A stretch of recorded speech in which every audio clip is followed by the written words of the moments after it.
Hair twisting, bodies intertwining, spirals are developing all over the town. Welcome to episode 2 of Uzumaki Spiral into Horror. This episode's pretty interesting in the sense that episode 1 covered chapters 1, 2, and 3, and it basically covered them in order, whereas this chapter covers 5 chapters, and it doesn't cover them in order. For example, we're basically skipping chapter 4. Chapter 4 deals with Kirie's dad. I don't know if the anime is going to cover it, but for now, we're skipping that. Instead, this episode covers Chapter 5, Twisted Souls, Chapter 6, Medusa, Chapter 7, Jack in the Box, Chapter 8, The Snail, and Chapter 9, The Black Lighthouse. However, it doesn't cover them in order, and what I mean by that is, well, let's just start the breakdown right here, and you'll see what I mean. So we immediately start with Chapter 8, Snail, where we have Katayama show up to school. He's late again. Only this time he has this weird punch in his back. That's like his back is like protruding. There's like a weird spiral design, and a bunch of kids are noticing that it kind of looks like a snail shell. And everyone's kind of weirded and grossed out. And then we immediately cut to another scene which deals with Chapter 5, Twisted Souls. So we just went from Chapter 8 to Chapter 5. That's what I mean. We're basically going to be jumping around between the chapters. And we're not going to be going through entire chapter before we go to the next one. So instead, we just had a small glimpse of Chapter 8. Now we're going to get a small glimpse of Chapter 5. And then the next scene is going to be a small glimpse of Chapter 7. So that's what I mean by we're kind of jumping. In this next scene, we have a boy and a girl. They are Kazunori and Yuriko, and they are in love with each other. And they basically come from two poor families, and the families hate each other. So even though this boy and girl love each other, their families, at least their dads, don't want them getting together and are constantly trying to break them up. And so they're debating on maybe running away together. And as they're chilling out in this dilapidated house, they see two snakes who are intertwined to the point that they have almost become one. And the girl, Riko, is like, I wonder if those two snakes are fighting each other. If they're like our dad, where they're so twisted up with madness that they can't separate from each other. And Kazunori, like, no, actually, I think those two snakes are mating. I think they're in love. And then that's when we cut to the next scene where we have Kirie walking through the graveyard with her friend. And this scene is from Chapter 7, Jack in the Box. As the two girls are walking through the cemetery, Kirie's friend points out that they're now bearing bodies again. Whereas before, whenever someone died, they would cremate them. Now they're burying bodies. And the reason for that is because they've noticed that when they're cremating the bodies, the smoke from the cremation is causing weird spirals in the sky. We saw that happen in episode 1 with Mr. Saito. The thing is, however, is that these are also happening in other cities, but they are only happening to people who were born in this town. The people who were born in this town but died in another city and got cremated, they're causing the spirals. Other people who are getting cremated aren't. It's just the people born in this town. So that's kind of like a weird thing that's going on. But as they're walking through the cemetery, this boy pops out and scares the two girls.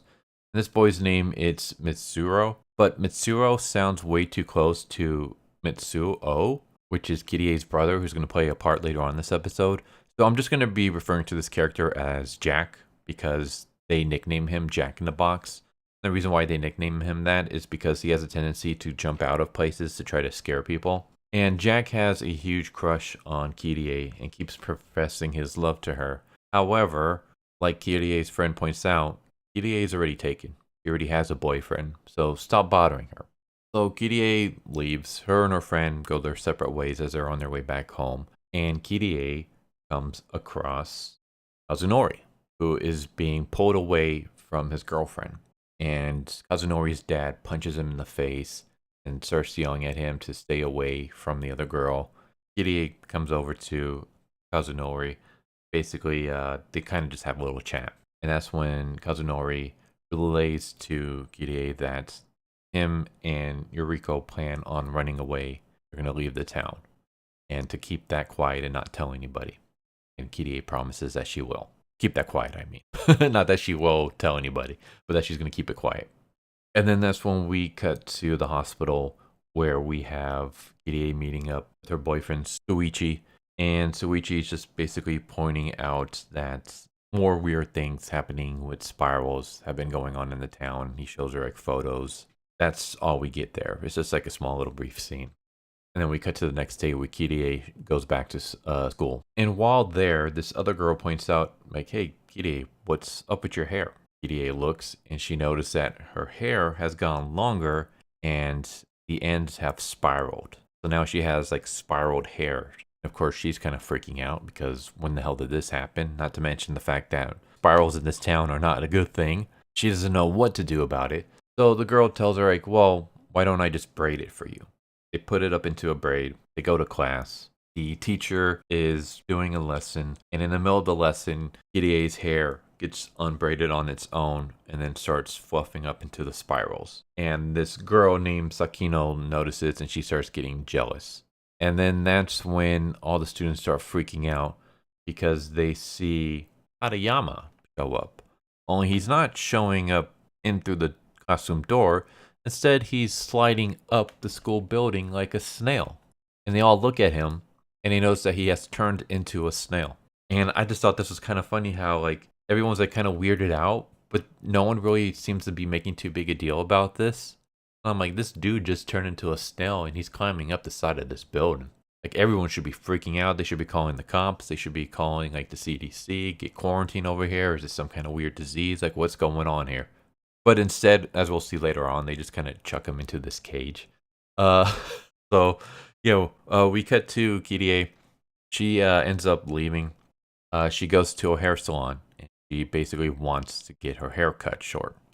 Like just cut it all off, cut it short. I don't want these weird spirals in my hair. They look very scary. And as the hairdresser's about to do that, Kirie's hair comes to life. Starts wrapping around the hairdresser and starts strangling her. And Kirie, of course, starts freaking out. The hairdresser starts freaking out, starts calling Kirie a monster. We cut immediately to Kirie's house where her family's watching this. Like her family's watching as her hair is getting longer and crazier. And the hair starts choking and strangling Kirie. And family doesn't know what to do. And her brother points out that, hey, I think the hair is mad at Kirie. I think the hair doesn't want Kirie to cut it off. And that's why it's hurting her right now. The dad's like, yeah, I think you might be right. And for some reason, when they see her hair, they start getting mesmerized. And then we cut immediately to the next day at school where Kirie is just walking to school with giant spiral hair standing up, almost touching the ceiling. And everyone's just staring at her, just completely shocked and mesmerized. They can't take their eyes off of her. And of course, this bothers Kirie because she doesn't want to be the center of attention. So she leaves and she goes to the side of the school where Katayama is inside this cage. And Kirie basically is about to talk to him when she hears footsteps and voices. So she hides. And basically what happens is Katayama's family shows up. His mom and dad. And the teacher's like, hey, here's your son. And they look at this giant snail. And they get pissed off. And they're like, what the hell's wrong with you? This isn't our son. And they storm off angrily. And the teacher goes after them. And then Kirie just basically stares at Katayama and starts drowning him with water. Well, not drowning. She starts dosing him with water because snails like water. And I just think this is super weird. Why is the school keeping the son in a cage? Why didn't they contact the parents earlier? Why did they wait for the next day before they did this? Why are there no police around? Why is there no, like CDC, any kind of weird quarantine or something? Like, hey, one of our students just turned into a giant snail. Oh, well, let's just put him in the cage side of the school and we'll just hose him with water every once in a while. Everything will be fine. And it's just, the other thing is that like all the other students just act like this was just a normal day. Like the other students the next day, they're completely fine. In fact, all their focus is on Kirie and her weird hair. Like none of them really seem to be all that upset about the fact that one of their fellow classmates just turned into a giant snail. This is just one of those things that it always just kind of like made me question like what's going on with this town. Not necessarily just the weird spirals, but just the way everyone acts. Like all these weird things just keep happening with spirals and just weird body horror and stuff. And no one does anything about it. No one decides, hey, maybe we should like contact help. Maybe we should research this. Maybe we should just leave. Everyone's just like going about their day. as if all of this is just normal.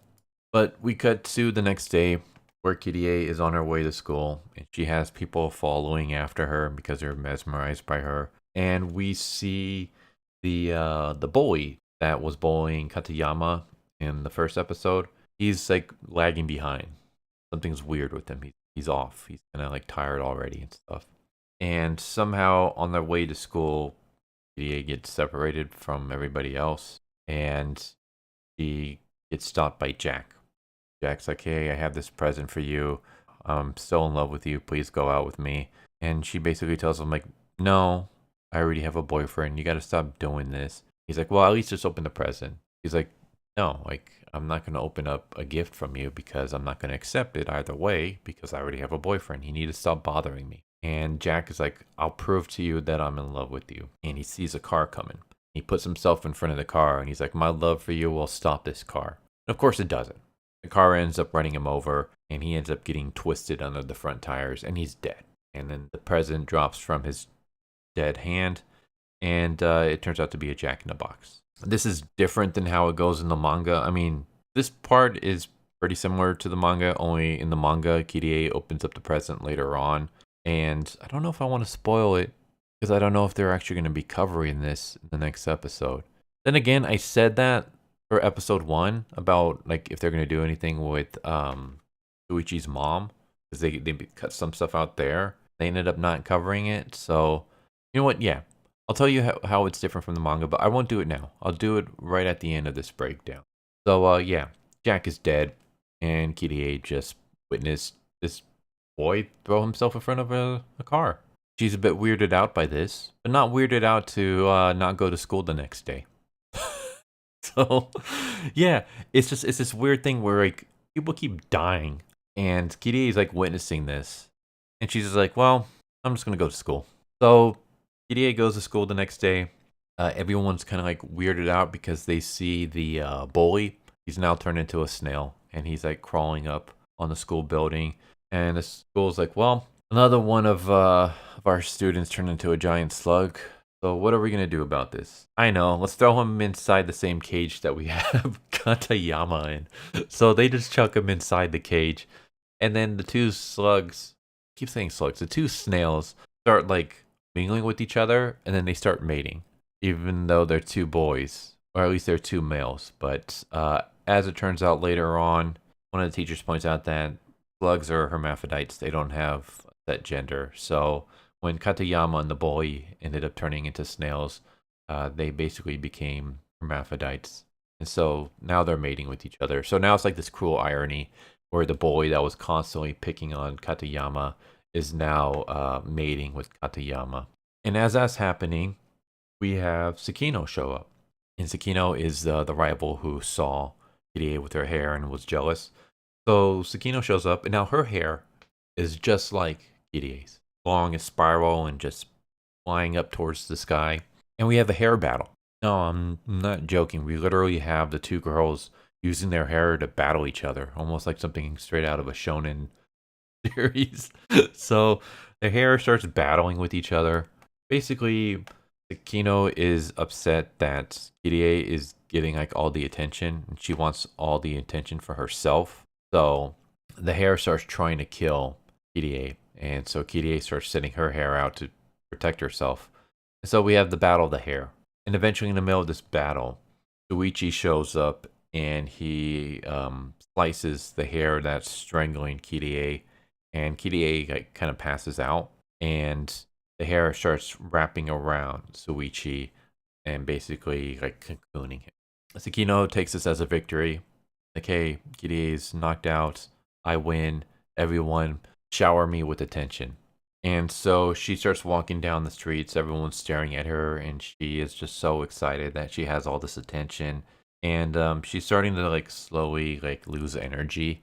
Eventually, she comes across this pole, and she has to like use it to hold herself up because she's too tired. But she doesn't want the attention to stop. As she's like holding onto this pole, her hair starts wrapping around it, and basically what happens is she dies. And the anime doesn't really do a good job of completely explaining how exactly did she die. Like you kind of have to figure it out on your own. But basically what happens is that the hair is draining your life force. And so as Sakino is walking and her hair is getting bigger and everyone's looking at her, it's draining more and more and more of her energy until eventually she dies from fatigue. So that's how she dies. Again, the anime, like, it doesn't really explain that. You kind of have to put pieces together, and it's kind of vague, but that's how she dies. It's basically the hair is draining the energy from her and she dies from fatigue. And the same thing has happened to Kirie, but thankfully, Shuichi is able to cut out of the cocoon, and then he just basically starts lopping off Kirie's hair. And so Kirie now has really short hair. And I'll say, you know what? I actually kind of like this hair for her. Like, I'm not the biggest fan of like pixie cuts for girls. Some girls can pull it off, some can't. I think Kirie can pull it off, especially when it's messy like this. Looks pretty good. Shuichi is able to like wake her up, and they notice that during the whole hair battle, the two snails have escaped. Now they have to find them.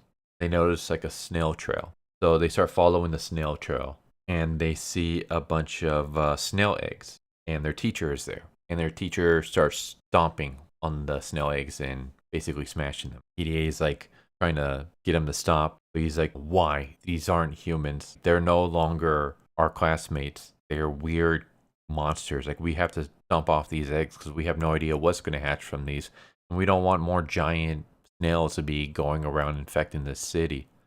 So he starts stomping off all the baby snails before they can hatch. And then we cut to Shuichi and Kirie walking down the road when they come across Kazunori and Yuriko. And basically they explain that we were caught sneaking out of the house. Our parents are after us. We have to find some way to get out of this town without our parents stopping us. They have eyes on the train station. So Shuichi's like, well, we can make a break to the beach. So we basically have a chase scene that leads with 4 kids running through the beach with the poor couple's parents chasing after them. And I'll say that this is a moment that I don't want to say took me out, but the running animation here is pretty terrible. I praised the hell out of the first episode for its animation and stuff. And you know what? I'll praise this episode too for most of the part. But the part where we have the chase scene on the beach, it looks really bad. Like, the animation's not good whatsoever. We have like another scene later on where Kirie is running on the beach, and that looks really bad too. I don't know if it's just the running, if it's the running on the beach. It looks terrible. So that kind of bummed me out a little bit. But yeah, eventually they end up collapsing because they're tired, and the parents catch them, and the dad hits Kazunori and basically yells at him like, hey, I told you to stop hanging out with this girl. And Kazunori's like, you're not going to stop us. You're not going to separate us. We'll just twist together just like this. And he starts twisting his body. And he basically becomes like a Twizzler. He just twists and twists and twists. And Yuriko sees this and she twists her body too. And eventually they start like twisting and elongating. And then they start merging together and start twisting together. So it's basically like a callback to earlier in the episode where we saw the 2 snakes. They basically do that. They twist themselves together until they almost become like one entity. And then they go and they dive into the ocean and they disappear. And that's the end of their story. And of course, we cut to the next day where it turns out that the lighthouse was working that night. It's weird because that lighthouse hasn't worked in years. And Kirie is walking to school. Care for her haircut here. She's kind of like homed it. I preferred it better when it was just like the short pixie and it was kind of just messy and kind of spiky and stuff. I think that one looked a lot better. But yeah, Kirie is on her way to school because why not? It's not like her hair almost tried to kill her. It's not like she noticed 2 of her classmates turn into giant snails and mate with each other.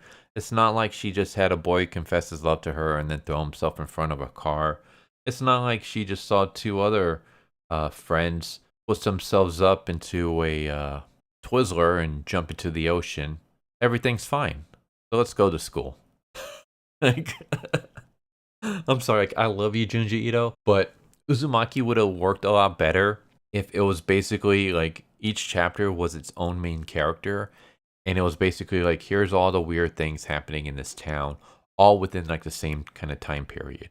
But the fact that we're following one character, it makes it weird because it's like, how much weird stuff is this character going to see before they decide, you know what, maybe we should get the hell out of this town. Why are we still here? It just, to me, it's just weird. All these things happening, you're witnessing all these deaths, and you're just like, well, I'm just going to go to school. And then you go to school and weird things happen, and you're just like, yeah, well, all right, next day, let's go to school again. Like, how many times are you going to keep going to school? Like, when are you just going to be like, you know what? We got to get the hell out of here. Like, I already almost died. I've seen other people die. I'm just going to leave. But no, instead, she decides to go to school. And on her way to school, she notices that there's this weird woman who keeps walking in a spiral. And then she continues walking. She notices a group of people. And they're all watching as a couple other people just keep walking in spirals. Like, they're just constantly walking in circles. They're getting tired. And they're like, you know, begging for help. They're like, help me. I can't walk straight. I keep walking in circles every time I'm trying to walk straight. What the hell is going on? And then Kirie goes to school finally. She finally makes it to class. And the teacher is late. And then eventually the teacher shows up. And the teacher has turned into a snail. So yeah, now instead of just 2 classmates, 3 people from this class have turned into giant snails. Kirie is like, well, I'm going to go home. And she decides to go home. And she's like just walking home just fine. Like, she's not like freaking out or anything. And I'm just like, damn, girl, like, does nothing faze you? How many people do you have to see get weird and twisted up? And how much body horror, how much murder, how much death do you have to see before you're like, hey, you know what? Something very weird is going on in this town. Let's get the hell out of here. No. Instead, she just calmly walks back home. And as she's walking back home, she sees her little brother. And she was like, you know, you got to come quick. And he basically drags her to the beach. And at the beach, they notice a boat has crashed into the rocks. And basically, they explain that even though the lighthouse was on, for some reason the crew members on the boat, they just kept walking in circles on the deck. And some of them fell overboard. Some of them have just gone missing. We have no idea where they're at. And that's when Kirie notices that her little brother and some of his friends are running towards the lighthouse. And she runs after them in another badly animated scene. So Kirie starts walking up the lighthouse. And as she's walking up the lighthouse steps, he just keeps noticing that, like, this stairway seems to go on forever. Non-ending spiral. There's no end. And eventually, as she's walking, she starts noticing dead bodies. There are dead, burnt bodies on this stairwell. And she just continues walking. And you would think, like, hey, why are the boys walking past dead bodies? You would think if the boys, like, show up at the lighthouse and they see dead bodies, they'll, like, be running away scared or something. But no, they have kept on going. So Kirie keeps going after them. Eventually, she comes across 2 of her brother's friends just chilling out on the staircase. They're a little bit freaked out, and they basically tell Kirie that your brother and one of his friends went up to the top. Kirie is like, all right, I'll go get them. You guys get out of here. And so they start leaving. And so Kirie climbs up to the top of the lighthouse. And once at the top, she notices that the giant light on the lighthouse is covered in this weird, grotesque, kind of spiral, fleshy thing. They have no idea what the hell it is, but it's just this giant spiral over the light. And she looks out the window. She notices that the sun's going down. Something clicks in her head that the light is supposed to turn on once the sun goes down. And I notice burnt bodies down in the stairwell. Holy crap, we gotta get the hell out of here. So she yells for her brother and his friend to leave. And they start running down the stairwell. As they're running down the stairwell, eventually it gets dark. The light turns on, and this huge heat starts coming. And Kirie is like yelling at them, you gotta keep going, you gotta keep going. We're gonna get burnt if we stay here. And so they're running, and Mitsuo's friend trips and falls. Kirie turns to try to grab him to pick him up, but he gets consumed by the flames, and he starts burning. So we see this little kid just burning to death. And we just have this weird moment. I don't know exactly what they're doing with the scene, but it looks like Kirie and Mitsuo are like falling, but they're falling as they're getting engulfed. And they basically say that the beam of the lighthouse has awoken from this peaceful slumber.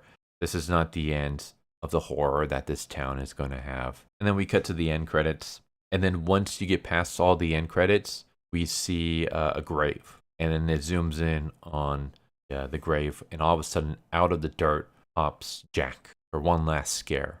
That's the end of the episode. And the difference I was going to say with Jack, that's different from the manga, is that in the manga, he gets hit by the car and he drops the present, and it doesn't open. So Kirie takes the gift, and she goes to his funeral, and basically, I guess out of respect for him, she decides, I'll open it. So she opens it, and it's a Jack in the Box. And the Jack from the Jack in the Box basically tells Kirie that Mitsuru, Jack, is going to return from the dead and he's going to kill you. So, of course, Kirie freaks out. She tells her boyfriend. And so the two of them go to the cemetery and they start digging up Jack's grave. And their plan is we're going to destroy the body before it can reanimate.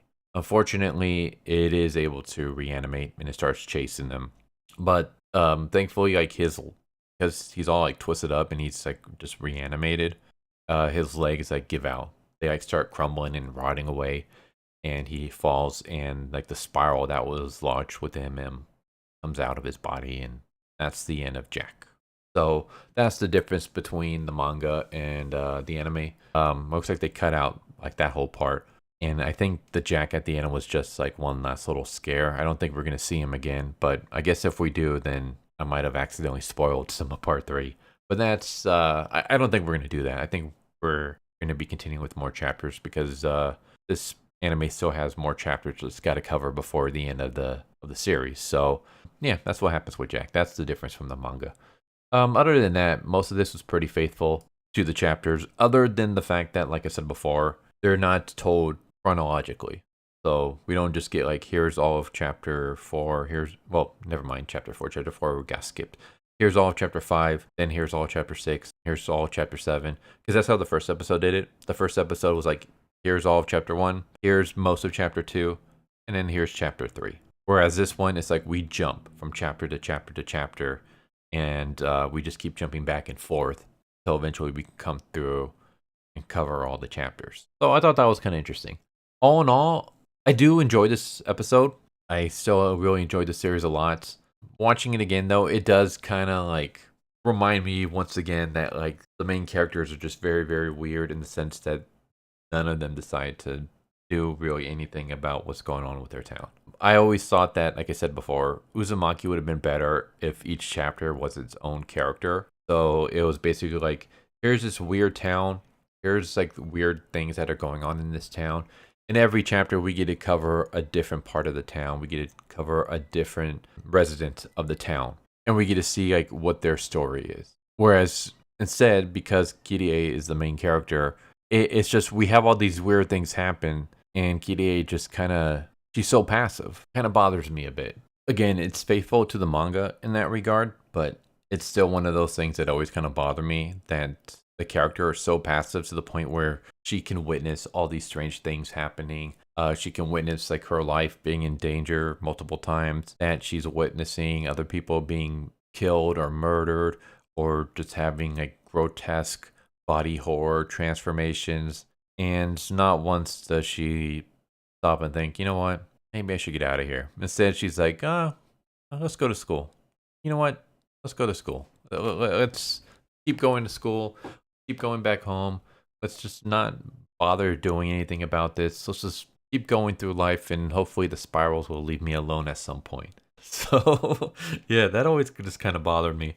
With that said, I love this series, and I think this anime is doing a really good job of adapting it. And I'm totally fine with them doing the like intercutting of the chapters. Like we're going from this chapter to this chapter to this chapter, and then back again. Like I'm completely fine with that. But it does just bring up, I feel like it almost enhances the problem that I have with the manga in the sense that with Kirie, it's like, okay, she'll have one event happen and then we see that whole event play out. And then the next event happens and we see that whole event play out. And then the next event happens and we see the whole thing play out. And so the manga, it starts building up the craziness that's happening in the town. Whereas here, we're not really building up the craziness because since we're jumping from one chapter to the next and taking parts from it, it's just like, here's a crazy thing that happens, and then another crazy thing that happens, and another crazy thing that happens, then another crazy thing that happens. So it feels almost like we're basically just, let's take all the crazy things that happen and just put them in an episode. And because there's so much craziness happening at once, Kirie's passiveness just really shines. Or maybe shines is not the best word. It really gets noticeable, and yeah, that kind of bothers me just a little tiny bit. And then also, of course, the animation of her and, well, the characters running on the beach, pretty bad. Those are my two biggest cons for this episode. But other than that, I still really, really enjoyed this episode. Like, don't take me like nitpicking as me like trashing this episode. I'm just like, I don't want to completely gush over this episode. Like, there are some things that bother me, so I have to point them out. But for the most part, I still absolutely love this episode, and I still highly recommend checking out the series if you haven't already. And I'm still really happy with what they've done so far, and I'm very much looking forward to how the next two episodes are going to go. So, minus just those little nitpicks, yeah, this is fantastic, and I'm kind of rambling at this point. So there you go. There's episode 2, and I hope that you enjoy, and I hope to see you next time. Take care. Later. Thank you for watching my video. I hope you enjoyed it. If you didn't, I still want to thank you for watching it this far, and I hope the next one is more to your liking. With that said, thank you once again, and I hope you guys and gals have a good one. Later.